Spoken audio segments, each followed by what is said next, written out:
السلام علیکم ورحمۃ اللہ وبرکاتہ۔ الحمدللہ رب العالمین والصلاة والسلام علی رسولہ الامین، اما بعد۔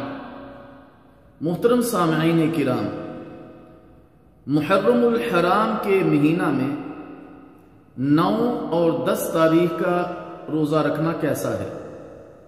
سیدنا ابو قتادہ رضی اللہ تعالی عنہ سے روایت ہے کہ رسول اللہ صلی اللہ علیہ وسلم سے یوم عاشورہ کے روزہ کے بارے میں دریافت کیا گیا تو پیارے نبی صلی اللہ علیہ وسلم نے فرمایا یکفر السنہ الماضیہ، صحیح مسلم، یہ پچھلے سال کے گناہوں کا کفارہ بن جاتا ہے۔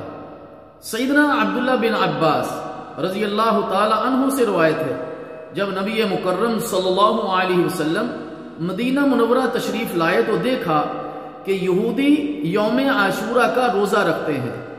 جب ان سے اس بارے میں دریافت کیا گیا تو انہوں نے کہا کہ یہ ایک عظیم دن ہے، یہ ایک اچھا دن ہے، اس دن اللہ تعالیٰ نے بنی اسرائیل کو ان کے دشمن سے نجات عطا کی۔ موسیٰ علیہ السلام نے بھی اس دن کا روزہ رکھا۔ نبی مکرم صلی اللہ علیہ وسلم نے ارشاد فرمایا موسیٰ کے ساتھ مناسبت کے اعتبار سے میں زیادہ حق رکھتا ہوں، تو آپ صلی اللہ علیہ وسلم نے روزہ رکھا اور اس کا حکم دیا۔ صحیح بخاری اور صحیح مسلم۔ جمہور علماء کے نزدیک یوم عاشورہ سے مراد ماہ محرم کا 10واں دن ہے، شرح صحیح مسلم۔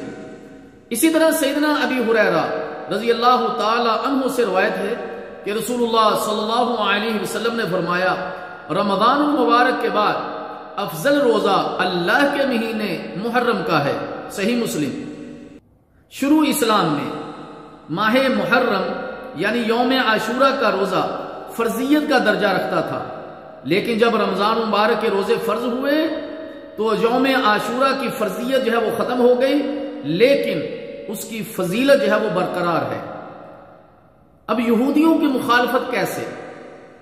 رسول اللہ صلی اللہ علیہ وسلم نے یوم عاشورہ کا روزہ رکھا اور اس کے رکھنے کا حکم دیا تو صحابہ رضی اللہ تعالی عنہ اجمعین نے عرض کی یا رسول اللہ صلی اللہ علیہ وسلم، یہ یہود و نصارہ کی تعظیم کا دن ہے۔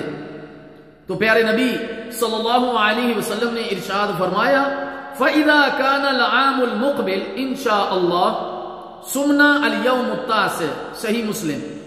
آئندہ سال ہم انشاءاللہ 9ویں محرم کا بھی روزہ رکھیں گے۔ میرے محترم دوستو، 9 اور 10 محرم کا روزہ رکھنا ان روایات سے جو میں نے آپ کے سامنے ذکر کی ہیں اس سے ثابت ہے۔ جو شخص کسی وجہ سے 9 تاریخ کا روزہ نہ رکھ سکے تو وہ 10 کے ساتھ 11 کا روزہ ملا لے تاکہ یہودیوں کی مخالفت ہو جائے۔ میرے محترم دوستو، اس کے بدلے میں ملے گا کیا؟ پچھلے 1 سال کے گناہوں کی معافی کا پروانہ ہے، اور یہ گناہ صغیرہ گناہ ہیں۔ کبیرہ گناہوں کے لیے توبۃ نصوحا، پکی توبہ کرنا ضروری ہے۔ ہم اللہ تعالیٰ سے دعا کرتے ہیں کہ اللہ تعالیٰ تمام مسلمانوں کو اس فضیلت کو حاصل کرنے کی توفیق عطا فرمائے اور 9، 10 یا 10، 11 کا روزہ رکھنے کی توفیق عطا فرمائے۔ والسلام علیکم ورحمۃ اللہ وبرکاتہ۔